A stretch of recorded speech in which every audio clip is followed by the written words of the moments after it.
There's 4 units for the course. The first is a slang dictionary that the students develop based on their own slang knowledge. So they collect data as part of interaction with their friends. They just audio record themselves hanging out.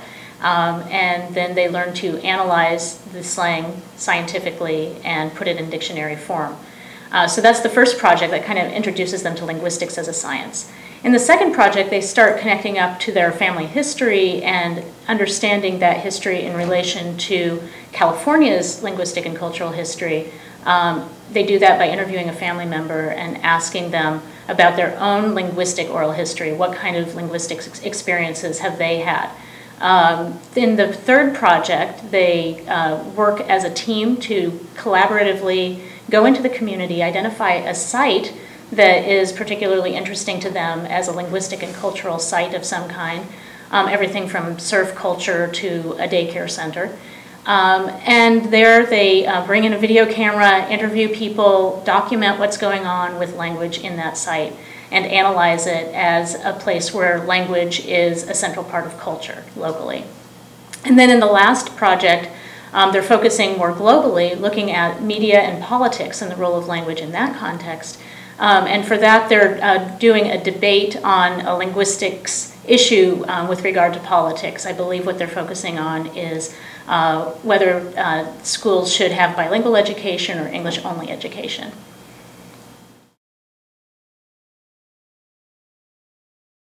Well, it's valuable on multiple levels. On one level, it's valuable for them because they've never looked at language this way. They're language experts. They've used it throughout their lives, and as young Californians, they are at the cutting edge of linguistic innovation. So they know a lot about language, more than linguists know about the cutting edge of linguistic change. They're in the center of it. They're leading it. So at that level, they're gaining a new way of understanding their own language use and the language use of those around them. So the value there is to use scientific tools to see something about their everyday lives in a whole new way. So intellectually, it's very rewarding. Personally, it's also very rewarding for them because they're seeing their family members in a whole new way, learning things about them, learning things about their own community. So I think that's very powerful at multiple levels as an academic experience. For us as researchers, this project is incredibly valuable also in multiple ways. Because they have access to information as language users that we as grown-ups don't have access to, they're really able to enrich the linguistic treasure trove of knowledge, what's going on with language right now. They're able to tell us that. And they're also able to document the linguistic diversity of this area in a way that has never been done before. So what they're doing is really adding to our understanding of how does language work in Carpinteria. So that's very powerful. And then they're also adding to the raw material that we work from as linguistic researchers at UCSB. So the interactions that they have with their friends, having audio recorded them, we can look at those not just for slang, but what's going on with innovative pronunciations, innovative grammar. These students are using language in lots of interesting ways. Many of them are bilingual and are able to code switch fluently. Those kinds of phenomena are fascinating to linguists and help us understand something about our cognitive and cultural endowment as language users.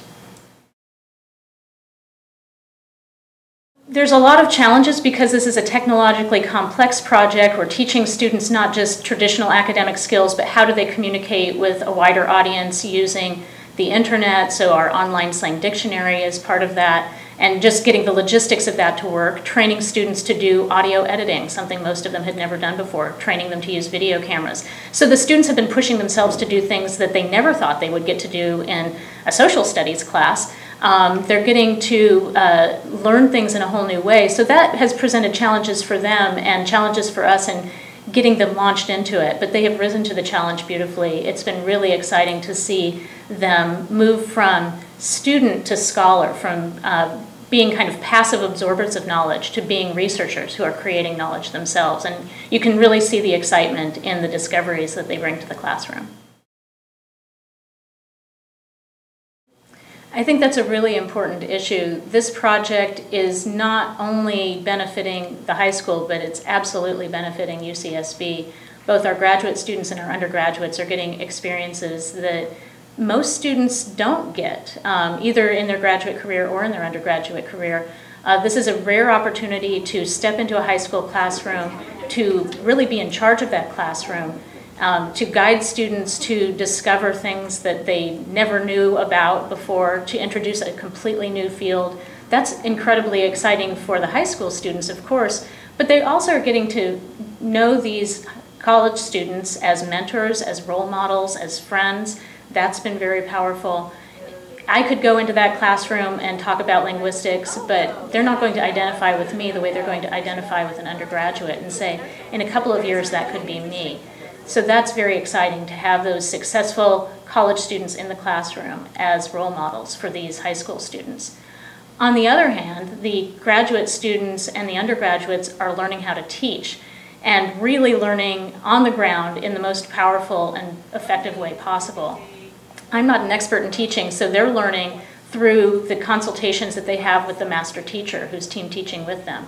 So we're getting a lot of new insight into what is effective teaching. This is something that's going to benefit UCSB because the insights we gain from what works for high school students, a lot of that carries over into to college teaching as well. So I think that what we're learning in the classroom about what works for teaching high school students absolutely works for college students, and I think it will benefit the graduate students as they go on to become professors and teachers in the rest of their careers.